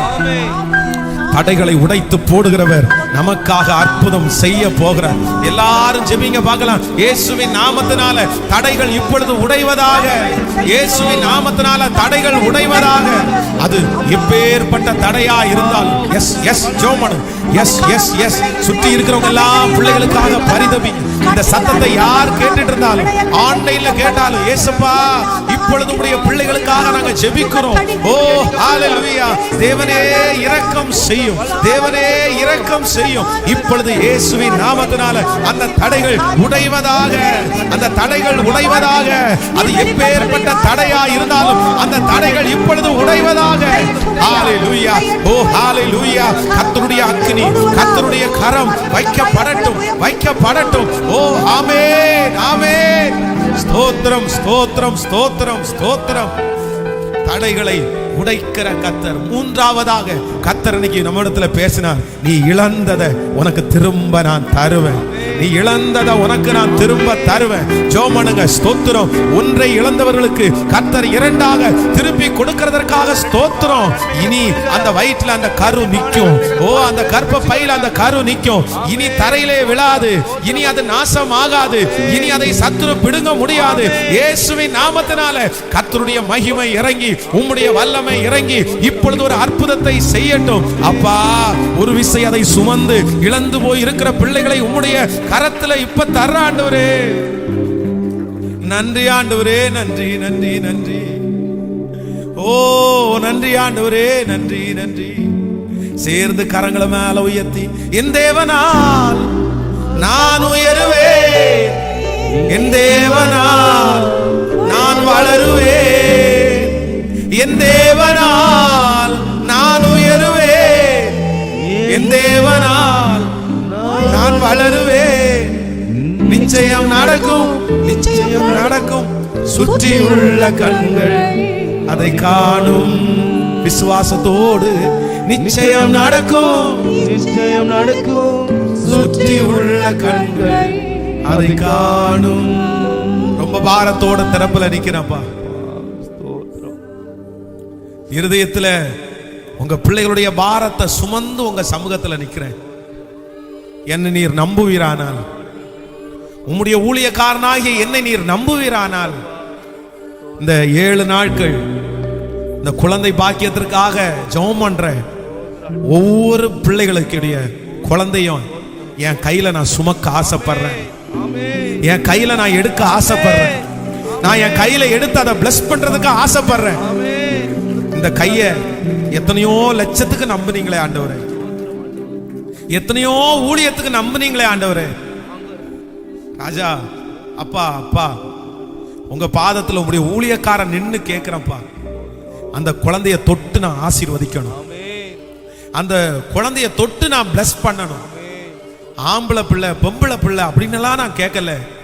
ஆனா என் பிள்ளையினுடைய தலையின் மேல இருக்கிற நிந்த மாறுறதற்கு, என் தலை மேல இருக்கிற அந்த அவமானம் மாறுறதற்கு, பழி சொல்லுக்கை மாறுறதற்கு, இயேசுவே என் பிள்ளைய நினைச்சிருங்க ஆண்டவரே, என் பிள்ளைகளை நினைச்சிருங்கப்பா. உங்களால செய்ய முடியாதது ஒண்ணுமே இல்லையப்பா ஆண்டவரே, உங்களால செய்ய முடியாது ஒண்ணுமே இல்லையப்பா. என் பிள்ளையினுடைய மனசு எவ்வளவு உடைஞ்சு போயிடுச்சு. பார்க்கும் போதெல்லாம் கஷ்டமா இருக்குப்பா. ராஜாவே, நாங்க யாரிடத்துல போவோம், நாங்க யாரிடத்துல நிற்கும்? அது எந்த சாப வல்லமையா இருந்தாலும் முறிக்கக்கூடிய வல்லமை உம்மிடத்திலே இருக்கேப்பா. என் பிள்ளை என்ன தப்பு பண்ணிருந்தாலும் உங்க நாமத்தினால ஒரு விஷயம் மன்னிச்சிருங்க ஆண்டவரே, மன்னிச்சிருங்க ஆண்டவரே. அவன் தலை மேல வெற்றி பூக்கணும். சாராளை நினைத்த கர்த்தர் என் ஜெபத்திலே இருக்கிற என் பிள்ளைய நினைக்கணும். ஆபிரகாம நினைச்ச கர்த்தர் என் பிள்ளைய நினைக்கணும். ஈசாக்க நினைச்ச கர்த்தர் என் பிள்ளைய நினைக்கணும். ரெபேக்காள நினைச்ச கர்த்தர் என் பிள்ளைய இப்ப நினைங்க ஆண்டவரே. நன்றியாப்பா, நன்றியாப்பா. இன்னும் தாமதம் பண்ண வேணாப்பா, இன்னும் லேட் பண்ண வேணாம் ஆண்டவரே. ஹல்லேலூயா. உமக்கு சித்தமானா, நான் கேட்கிறது உமக்கு விருப்பமானா, இந்த ஜெபம் முடிகிற 7 நாளைக்குள்ள ஆண்டவரே சாட்சிகளை எழுப்பித்தாரும். இந்த 7 நாட்களுக்குள்ள சாட்சிகளை எழுப்பித்தாரும். அப்பா அப்பா அப்பா அப்பா அப்பா அப்பா அப்பா அப்பா அப்பா, இயேசுவே இயேசுவே, இயேசுப்பா இயேசுப்பா. அந்த கண்கள் இருந்து வடிகிற கண்ணீர் துடைக்கப்படணும். நான் உன்னை தலை நிமிர்ந்து நடக்க பண்ணுவேன்னு சொன்னீங்கல்ல, என் பிள்ளை தலை நிமிர்ந்து நடக்கணும் ஆண்டவரே. நீங்க அப்படி ஒரு குழந்தைய கொடுத்தீங்கன்னா அந்த குழந்தைய உங்க ஊழியத்துக்காக நாங்க பயன்படுத்துவோம். அந்த குழந்தைய உமக்காக நாங்க வளர்த்துவோம். ஓ ஹல்லேலூயா. நீங்க நம்புங்கப்பா, இந்த 7 நாட்கள் ஜெபம் தடையில்லாம நடக்கட்டும்ப்பா. ஒவ்வொரு பிள்ளைகளும் அதுல கலந்து கொள்ளணும். இங்க வந்திருக்கிற பிள்ளைகளை ஆசீர்வதிக்கிறேன். அந்த பேர் கொடுத்து அந்த ஜெபிக்க சொன்ன ஒவ்வொரு வரையும் சோத்திரம் சோத்திரம் சோத்திரம் சோத்திரம். அந்த ஜெப டீம் ஜெபிச்சுட்டே இருக்கும்போது அந்த அற்புதம் நடக்கட்டும். ஆன்லைன்ல தூரத்துல தூர பட்டணம் தேசங்களில் இருந்து இந்த பிரேயரை வாட்ச் பண்ற யாரா இருந்தாலும் இந்த ஆலயத்துல இருக்கிற அந்த மகிமை அவங்க மேல அப்படியே இருக்கணும்பா, அப்படியே இருக்கணும் ஆண்டவரே, அப்படியே இருக்கணும் ஆண்டவரே. உங்க அற்புதத்தின் மேல அற்புதம் கேட்க செய்யும். நன்றி அப்பா. கடைசியாக பாஸ்டர்மா ஒரு ஜெபம் பண்ணும்படியாய் கேட்கிறேன். ஹல்லேலூயா. ஸ்தோத்திரம் ஆண்டவரே, ஸ்தோத்திரம். உம்மை நாங்க நோக்கி பார்க்கிறோம் ஆண்டவரே. நாங்க வந்தடையத்தக்க கண்மலை நீங்க தான் ஆண்டவரே. அப்பா, இந்த ஜெபம் நீங்க உங்க திட்டத்துல நீங்க நினைத்ததனால இந்த காரியம் வாய்த்தது என்று நாங்க நம்புகிறோம். இதற்கு ஒரு நோக்கம் உண்டு என்று நாங்க நம்புகிறோம் ஆண்டவரே. உங்க பிள்ளைகள் விடுகிற பெருமூச்சுகளை நீர் கேட்கிறீர் அப்பா. அவர்களது அங்கலாய்ப்புகளை நீர் அறிந்திருக்கிறீர் ஆண்டவரே. மருத்துவர்களால அநேக ஒடுக்கப்பட்டு அநேக சித்திரவதைகளை சரீரத்துல அனுபவித்த உங்க பிள்ளைகளை நீங்க பாருங்க அப்பா. எல்லாராலும் கைவிடப்பட்ட நிலைமையில எல்லா நம்பிக்கையை இழந்திருக்கிற சாராள போல அப்பா, நம்பிக்கைகள் எல்லாம் செத்த சூழ்நிலையில இருக்கிற உங்க பிள்ளைகளை நீங்க பார்க்கணும் ஆண்டவரே. அவங்க வடிக்கிற கண்ணீர் உங்க சன்னிதான தண்டையில வந்து எட்டுகிறது. உங்க துருத்தியில நீங்க அவைகளை வைக்கிறீர் என்று நாங்கள் நம்புகிறோம்ப்பா. உம்மாலே செய்ய முடியாத அதிசயமான காரியம் ஒன்றுமே இல்ல அப்பா. பிரசவத்தை தடுக்கிறவர் அல்ல அப்பா, பிரசவிக்க பண்ணுகிறவர் நீர் ஆண்டவரே. கர்ப்பத்தை அடைக்கிறவர் அல்ல, திறக்கிறவர் ஆண்டவரே. மரித்த சரீரங்களை உயிரடைய பண்ணுகிற அந்த உயிர்த்தெழுதலின் வல்லமை இந்த நாட்களில் உங்க பிள்ளைகளுடைய சரீரங்களை தொடுவதாக அந்த எலும்புகள் எல்லாம் உயிரடையுமாவே. அதுபோல உங்க பிள்ளைகளுடைய கர்ப்பங்கள் உயிரடைவதாக. எல்லா ஹார்மோன் இம்பேலன்ஸ் இயேசுவின் நாமத்தில் நார்மல் ஆகட்டும். மருத்துவர்களுடைய கூற்றெல்லாம் ஒன்றுமில்லாமல் போகட்டும். பரம வைத்தியர் உமக்கு முன்பாக அது ஒன்றுமில்லாமல் பொருளாகட்டும். வேண்டுவதற்கும் நினைப்பதற்கும் அதிகமாய் செய்கிற தெய்வம், உம்மை நம்புகிற நம்பிக்கைக்கு ஆண்டவர் நீர் உங்க பிள்ளைகளுக்கு கொடுக்கிற வெகுமதி அந்த பிள்ளை பேராய் இருக்க வேண்டும் என்று ஜெபிக்கிறப்பா.